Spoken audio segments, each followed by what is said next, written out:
Panorama group, जो सोचता है वो करता है।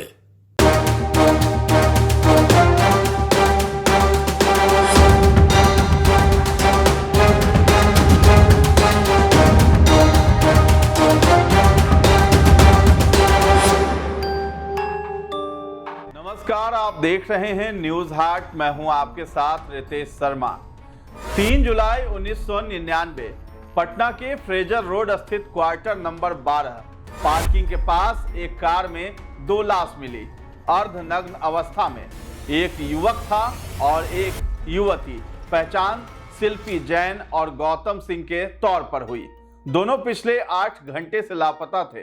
क्वार्टर जिसके पास सब मिला लालू यादव के साले और राजद नेता साधु यादव का था। उनकी बहन राबड़ी देवी तब बिहार की मुख्यमंत्री थी।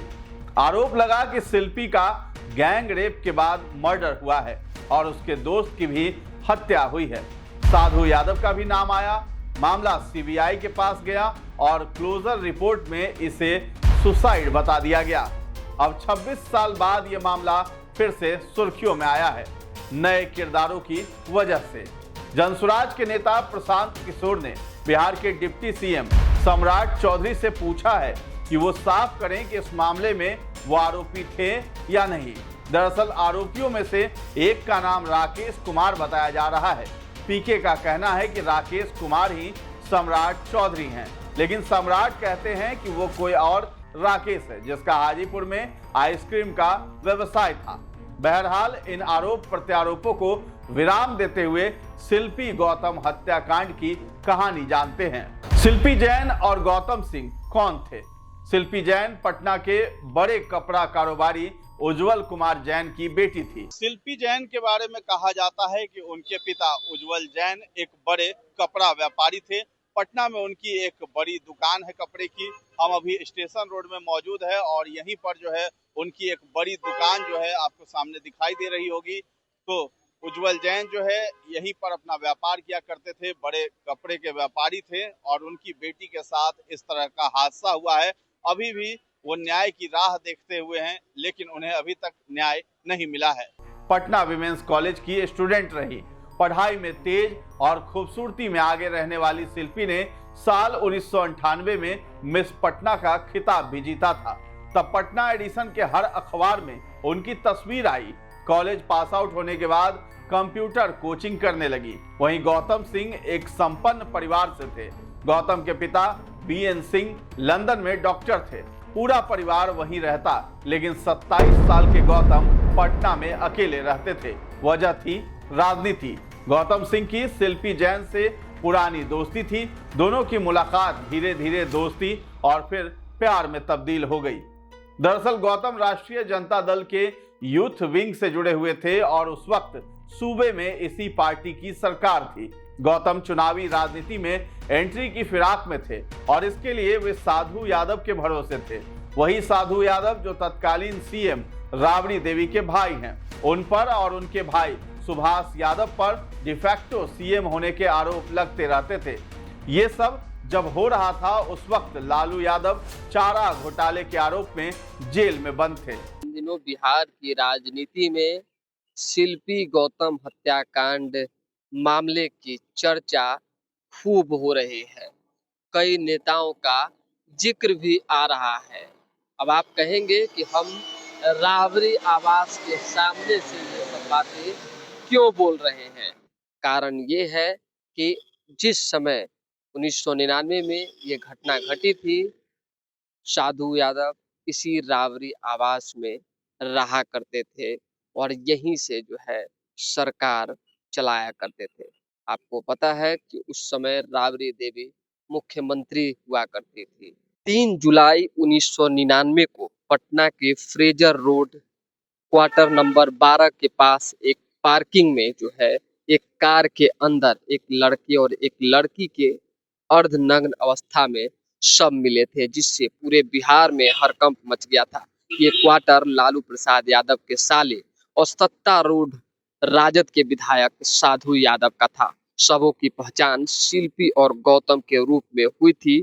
दोनों 2 जुलाई 1999 से ही लापता थे। फिलहाल हमारी स्टोरी जो है बड़ी तफसील से ये जानकारी आप तक पहुंचाएगी कि आखिर शिल्पी गौतम हत्याकांड मामला क्या था और उसमें कितने लोगों के खिलाफ जो है जांच चली, कितने लोगों का नाम सामने आए और अब तक क्या उस मामले में हुआ। 3 जुलाई 1999 को आखिर क्या हुआ था? 3 जुलाई 1999 शिल्पी रोज की तरह रिक्शे से कंप्यूटर कोचिंग के लिए इंस्टीट्यूट जा रही थी। रास्ते में गौतम का एक दोस्त मिला। वो कार से था। उसने शिल्पी को कार से छोड़ने की बात कही। गौतम के उस दोस्त से शिल्पी परिचित थी। गौतम के फ्रेंड सर्किल में वो सबसे मिल चुकी थी। यहाँ तक कि साधु यादव से भी शिल्पी रिक्शे से उतरकर कार में बैठ गई, लेकिन उस लड़के ने इंस्टीट्यूट के बजाय कार दूसरी तरफ मोड़ दी। शिल्पी ने आपत्ति जताई। गौतम के दोस्त ने बताया कि वो फुलवारी शरीफ स्थित वाल्मी गेस्ट हाउस जा रहा है। गौतम वही है। शिल्पी मान गई। गाड़ी पटना के बाहरी छोर पर स्थित वाल्मी गेस्ट हाउस पहुंची। तब वहां रेसिडेंशियल इलाका न के बराबर था। यहीं से शिल्पी की जिंदगी ने भयावह मोड़ ले लिया।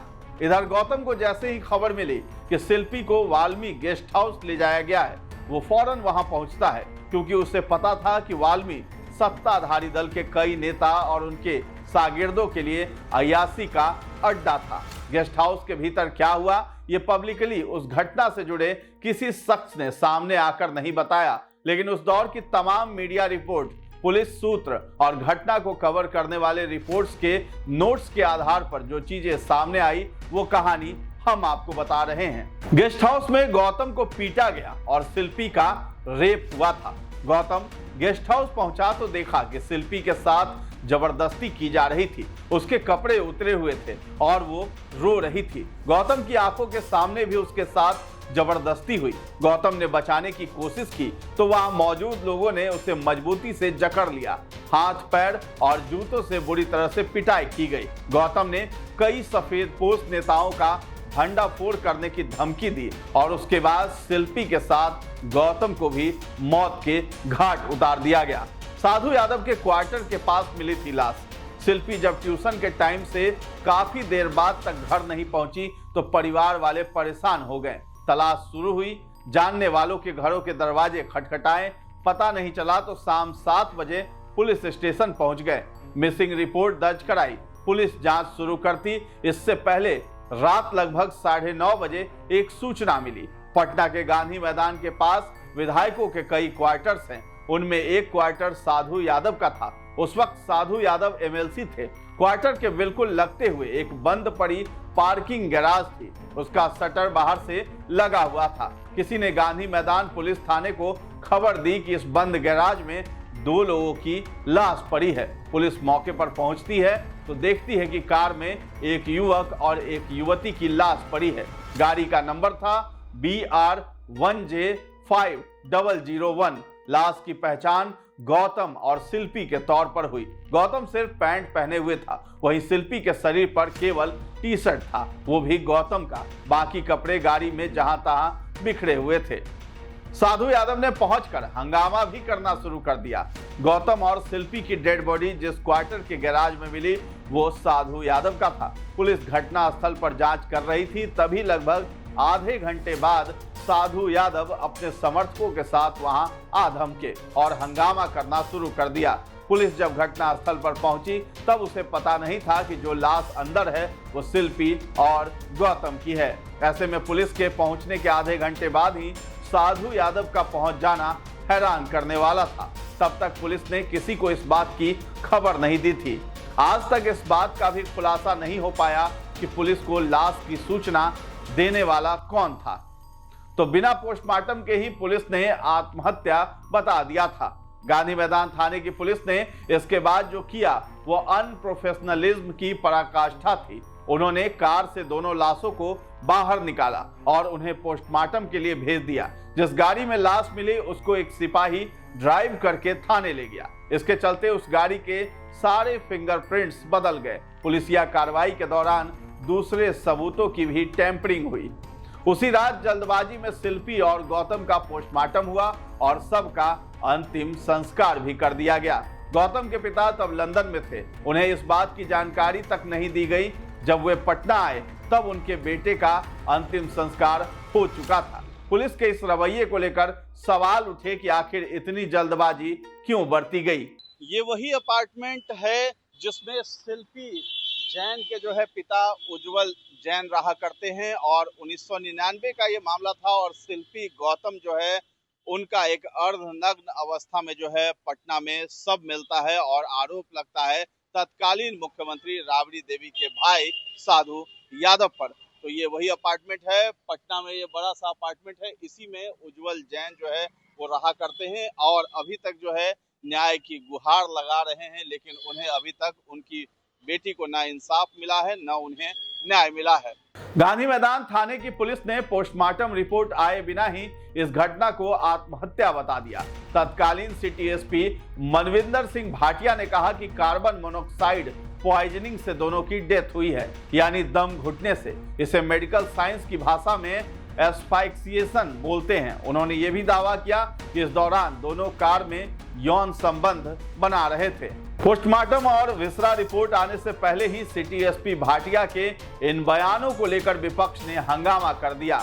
आरोप लगाया कि साधु यादव को बचाने के लिए इस तरह के बयान दिए जा रहे हैं। पोस्टमार्टम और विसरा रिपोर्ट में क्या आया था? गौतम और शिल्पी की postmortem Patna medical college and hospital यानी पीएमसीएच में हुआ। घटना के 25 दिन बाद 28 जुलाई 1999 को विसरा रिपोर्ट आई। इसमें दोनों की बॉडी में एल्युमिनियम फॉस्फाइड यानी सल्फास की गोली का अंश मिला। सल्फास बहुत जहरीला होता है। इसका इस्तेमाल अनाज को बचाने वाले प्रिजर्वेटिव के तौर पर होता है। इसके अलावा कार्बन मोनोऑक्साइड से डेथ को लेकर रिपोर्ट नेगेटिव आई। इसके कुछ दिन बाद कुछ सैंपल्स को फॉरेंसिक जांच के लिए हैदराबाद स्थित centre of DNA fingerprinting and diagnosis यानी सीडीएफडी भेजा गया। रिपोर्ट में पता चला कि शिल्पी के इनरवेयर पर एक से ज्यादा लोगों के सेमिनल स्ट्रेन यानी सीमेन के स्ट्रेन है। मतलब एक से ज्यादा लोगों ने शिल्पी के साथ संबंध बनाए थे। फॉरेंसिक रिपोर्ट आने के बाद सियासी बवाल तेज हो गया। विपक्ष अब साधु यादव के खिलाफ सड़कों पर उतर आया। सरकार पर उनको बचाने का आरोप लगने लगा। दबाव बढ़ता देख तत्कालीन मुख्यमंत्री और साधु यादव की बहन राबड़ी देवी ने सितंबर 1999 में केस को सीबीआई को ट्रांसफर कर दिया। सीबीआई ने अपनी जांच शुरू की, लेकिन उनकी एक लिमिट थी। पुलिस ने जाने या अनजाने में बहुत से सारे एविडेंस को खत्म कर दिया था। सीबीआई की जांच फॉरेंसिक रिपोर्ट के आधार पर आगे बढ़ी।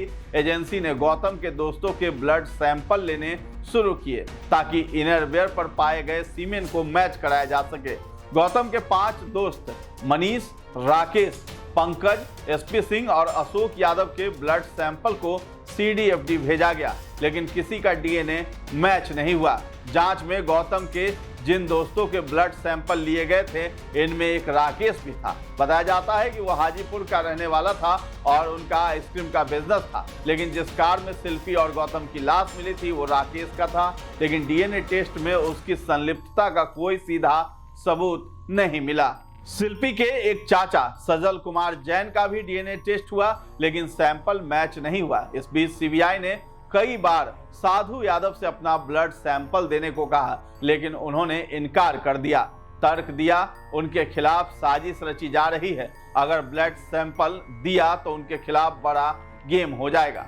भारतीय संविधान का अनुच्छेद 20(3) अपराधीकरण के खिलाफ अधिकार की गारंटी देता है, यानी आरोपी व्यक्ति को अपने खिलाफ गवाह बनाने के लिए मजबूर नहीं किया जा सकता है। यह अधिकार आरोपियों को ऐसे सबूत देने के लिए बाध्य होने से बचाता है जिसमें उन्हें दोषी ठहराया जा सकता है। लेकिन कुछ विशेष मामलों में, खासकर आपराधिक, कोर्ट किसी व्यक्ति को ब्लड सैंपल देने का आदेश जारी कर सकती है, मगर सीबीआई ने इस मामले में किसी भी कोर्ट का दरवाजा नहीं खटखटाया था।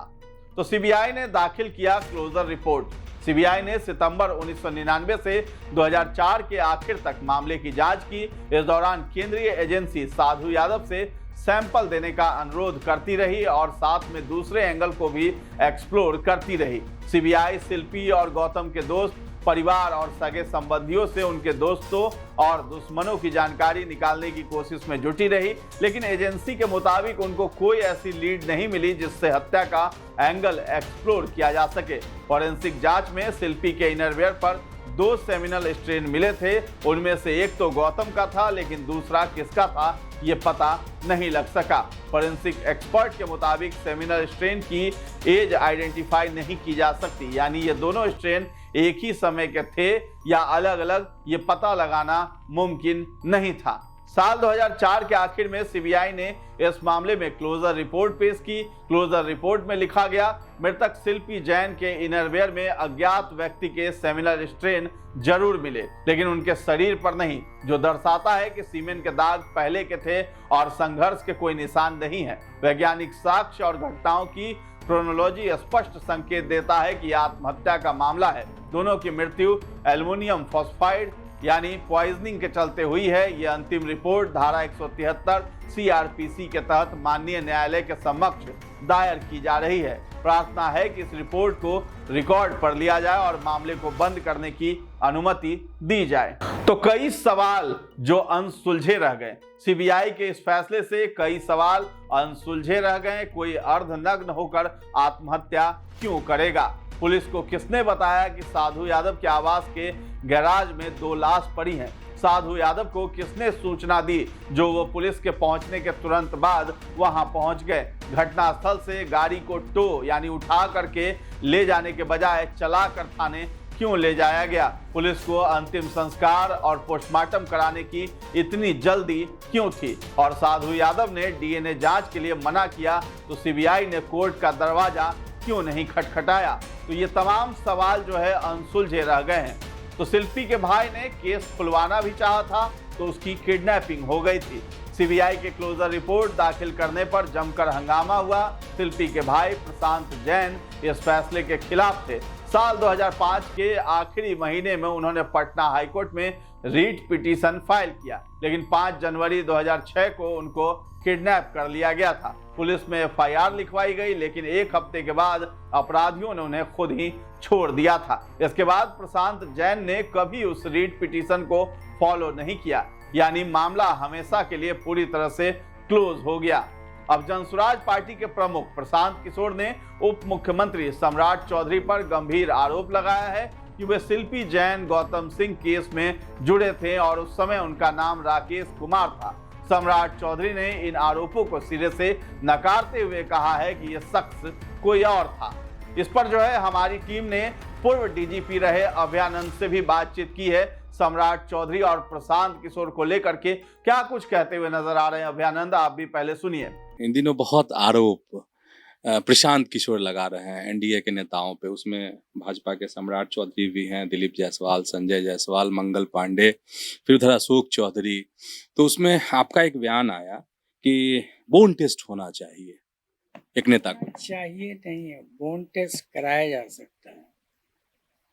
एक डिस्प्यूट है ना चंदन जी कि उनका एज क्या है, ये एक पब्लिक डिस्प्यूट हो गया है। तो इसका आंसर कागज पत्थर से लोग ढूंढ रहे हैं। ये एज के हैं, स्कूल से पास किए, डेट ऑफ बर्थ ये है, तो ये सब डॉक्यूमेंट्स पर है। What I am saying is forensic medicine से भी इसका आंसर मिल सकता है, और वो है बोन ऑसिफिकेशंस मिल सकता है। Why not try it? समाज अगर उद्वेलित है तो कर लो यार, क्या दिक्कत है? तो आपको लगता है कि इस मसले पे है समाज में बहुत सारे सवाल उठ रहे हैं, उद्वेलित है समाज? सोशल मीडिया तो भर दिया है। आप ही बोलिए ना, आप लोग सोशल मीडिया के काम कर रहे हैं, बिल्कुल कर रहे हैं और बड़ा चैनल चला रहे हैं। अगर है तो कर लीजिए। एक चैनल ओपन है टू डिटरमिन एज, और ये स्टैंडर्ड मेथड है। Why not do it? जांच होनी चाहिए, मतलब जो भी शंका समाधान है सब कुछ। ये एक रास्ता है। हमने इतने अब होनी चाहिए कि नहीं होनी चाहिए, वो हो सकता है लीगल इशू बन जाए। हम नहीं जानते हैं। लीगल इशू फ्रेम होगा तो एक अलग इशू हो जाएगा। But I have just said कि बोन ऑसिफिकेशन टेस्ट से एज डिटरमिन्ड होता है।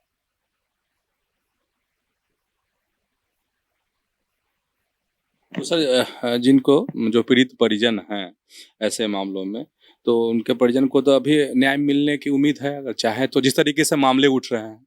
देखिए, थियोरेटिकली हम आपको बता सकते हैं,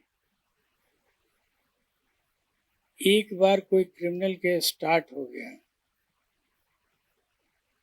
तो वो थियोरेटिकली कभी भी बंद नहीं होता है।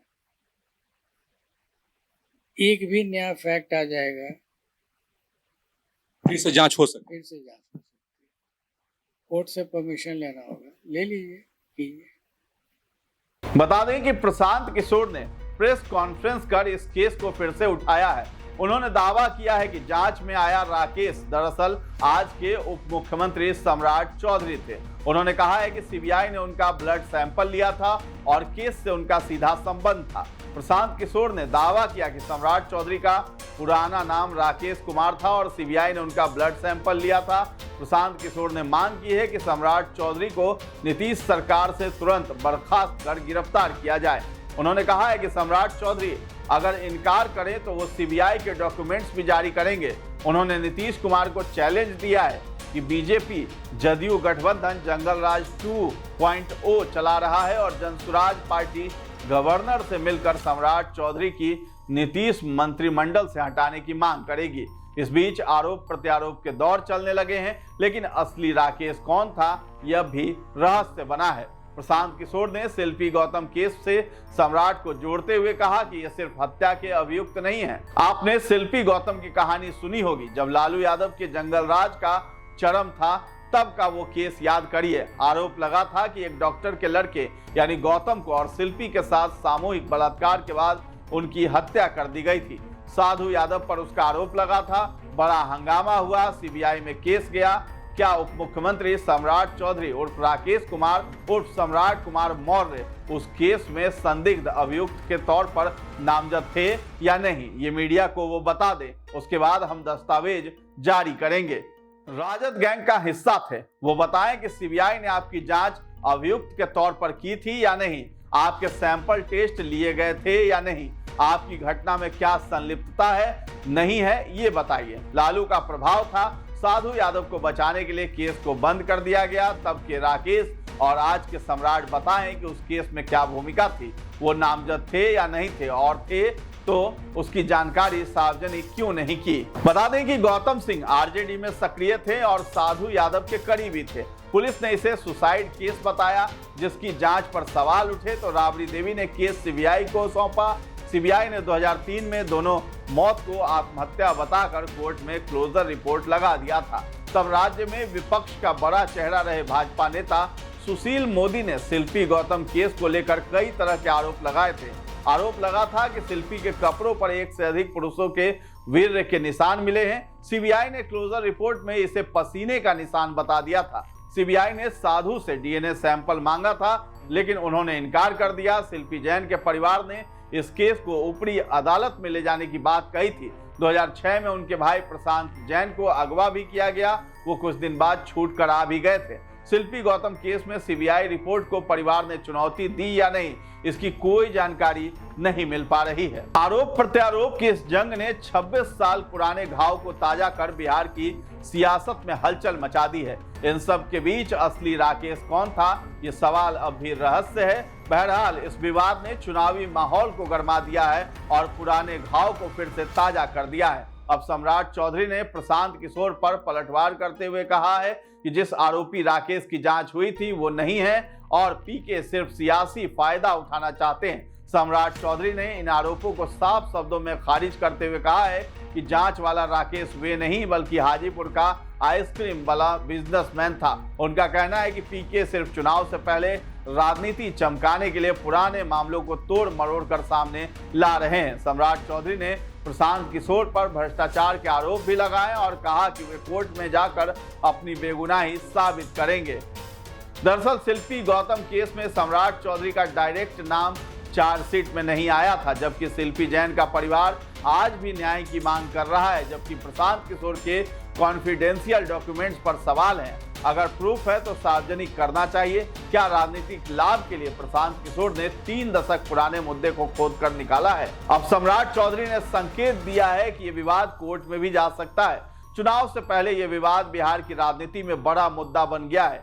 एनडीए खेमे ने इस पर ज्यादा प्रतिक्रिया नहीं दी है, लेकिन विपक्ष इस मामले को जंगल राज और पुरानी राजनीतिक व्यवस्था से जोड़ रहा है। वहीं असली राकेश कौन था और शिल्पी केस में क्या सच्चाई है, यह भी सवाल बना हुआ है। लेकिन इतना तय है कि इस विवाद ने चुनावी सियासत को और भी गरमा दिया है। तो क्या ये महज एक लव स्टोरी का दर्दनाक अंत था या फिर इसके पीछे राजनीति और सत्ता की साजिश है? आखिर क्यों गवाह चुप हो गए, सबूत मिटा दिए गए और जांच अधूरी छोड़ दी गई? ये केस आज भी बिहार की राजनीति का सबसे काला धब्बा माना जाता है। तो फिलहाल इस खबर में इतना ही है। न्यूज हाट के साथ बने रहें और अभी तक हमारे चैनल को आपने सब्सक्राइब नहीं किया है तो जरूर कर लें। धन्यवाद।